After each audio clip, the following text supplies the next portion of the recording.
অবশেষে আমার ছেলে-মেয়ে মুরগির পিছনে দৌড়াদৌড়ি করে মুরগিটা ধরেই ফেললো। আর এই তো দেখেন আমার মেয়ে বলতেছে মুরগিটা ধরতে অনেক কষ্ট হয়েছে। তো কষ্ট তো হওয়ারই কথা।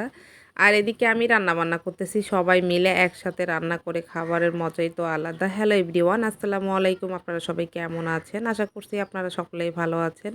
আমরাও আল্লাহ তাআলার অশেষ রহমতে আলহামদুলিল্লাহ ভালো আছি। তো এই তো বাড়িতে এসেছি, সবাই মিলে একসাথে রান্না করে খাবো না তা তো হয় না।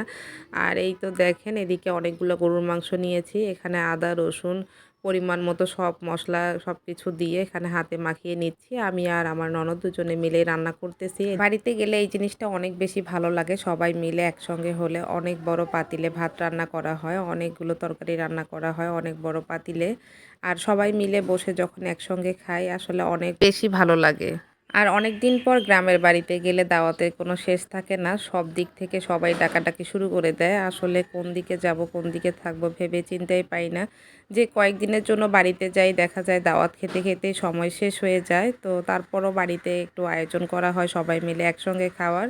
তো আজকেও তাই করা হয়েছে। আমি রান্নাবান্না করে নিচ্ছি। এদিক থেকে গরুর মাংসটা আগে সব মসলা দিয়ে হাতে মাখিয়ে নিয়েছি। এরপর বড় একটা পাতিলে পেঁয়াজ, এরপর তেজপাতা, গোটা গরম মসলা সবকিছু তেলে ভেজে এরপরে মাংসগুলো দিয়ে দিয়েছি। তো এই তো রান্নাবান্না করতেছি অনেক খুশিতে সবাই। এর সাথে কিন্তু আমার ছোট বোনও আজকে আসবে, ওর হাসব্যান্ড সহ। তো আরও বেশি ভালো লাগতেছে, বোনটার সঙ্গে দেখা হবে। আসলে মেয়েদের ভাগ্যটাই কিরকম বলেন, ২টা বোন একসঙ্গে বড় হয়েছি, আজ ২ বোন ২ বাড়িতে আছি। ইচ্ছে করলে যখন তখন যে যার সঙ্গে দেখা করতে পারতেছি না। আমি আমার শ্বশুরবাড়িতে, ও ওর শ্বশুরবাড়িতে, মাঝখানে আমার বাবা-মা একা পড়ে আছে বাড়িতে। কি করার, করার কিছুই নেই। তো আমিও অনেক দূরে থাকি। অনেক দূর থেকে দেখা যায় বছরে ১ বার কিংবা ২ বার যাওয়া হয়। আর তখন তো অবশ্যই দেখা হয়, কিন্তু ওভাবে পাশে থাকতে পারি না।